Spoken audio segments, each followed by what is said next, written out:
Hey everybody, Rory from A&S Gear. In front of me today is an MG100 because we're going to stick some parts inside of it. We've got the core hyper trigger for the MG100, well actually it's the MF100 now, or the EMEK 100s. It's the same trigger, will fit in both of them.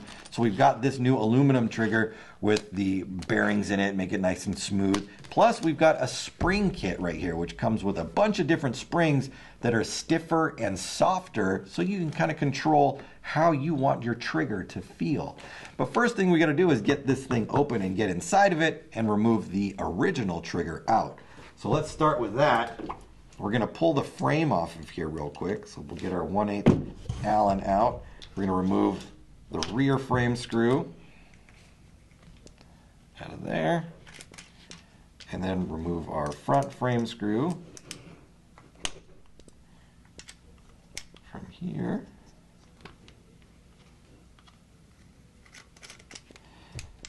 And let's get our magazine out of here also. And then we can pull that right off of there. So here is our frame by itself off the gun. We need to remove these 4 Phillips head screws real quick.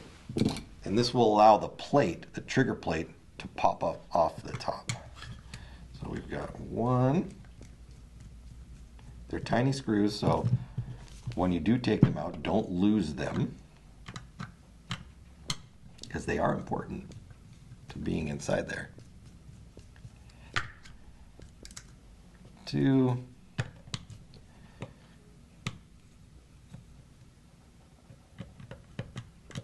Go over here first. 3.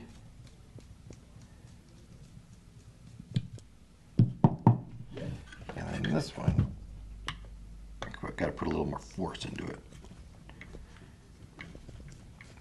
Hard to do from the top there. All right, so I'm going to hold on to the plate, get all my screws out, and then I'm going to lift the plate up and off. So the plate does 2 different things. The plate works as the retention piece for the safety to move back and forth so that you feel that click, click, click, click, and also pushes down on the return spring for the trigger. So at the back of the plate, there's a big old circle right here, a big hole, and that's where the spring goes inside of, right there. And then this part up at the front is for the safety. So we're going to set that to the side. We're going to pull the spring, the stock spring, off. Again, that stock spring would sit inside there like that when we put it back together. Then we can get our trigger out. So to get our trigger out, what we need to do is push this pin out. So the pin is knurled on one side, meaning it has like these little serrations on the edge of the pin. And when we push the pin in, that knurled section grabs a hold of the composite and doesn't want to let go. So when we push the pin out, we need to make sure that we are pushing the knurled section out first.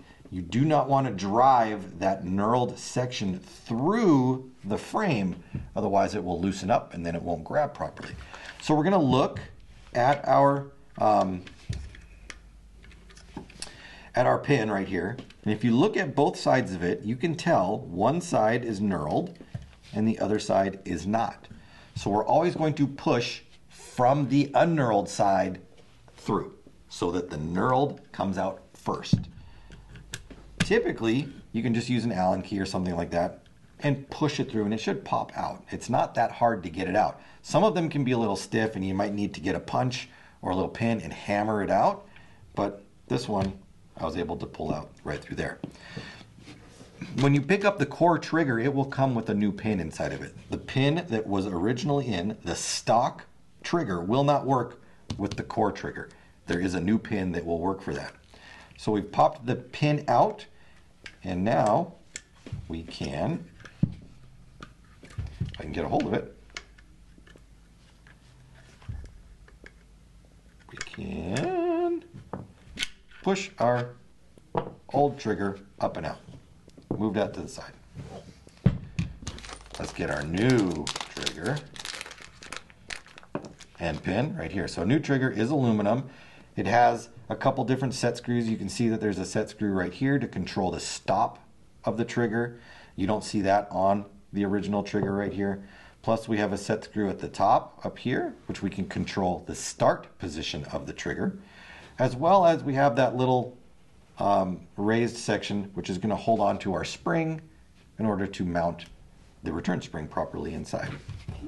So let's go ahead and drop that in, use our new pin, line up our hole, and push our new pin in, and then I typically just use the end of my screwdriver to put that pin in all the way. And then make sure that it moves freely right there. Everything's looking good.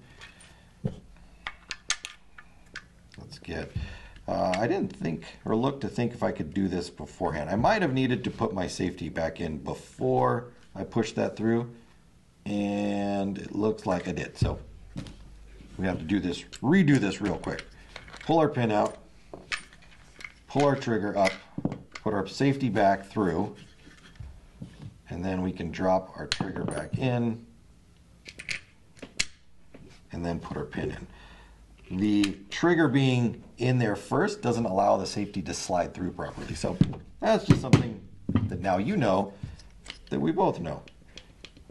There we go. Slide the safety over.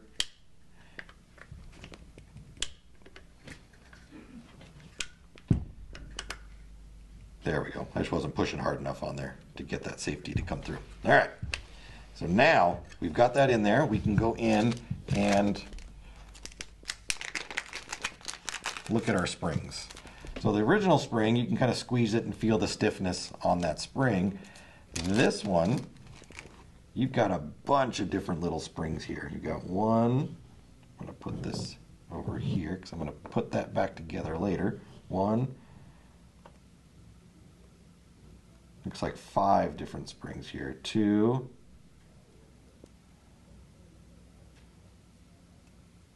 3, 4, 5. All of them being different thicknesses and different lengths. So this is just going to control how stiff you want that return to be. I like mine to be very, very soft. So I usually would go with this really, really thin wire right here. Or maybe the next one up, maybe this gold one right here. And that's just going to control it. You can kind of go through, squeeze them, and feel the differences right there. I think I like that one. I think I like this gold one better.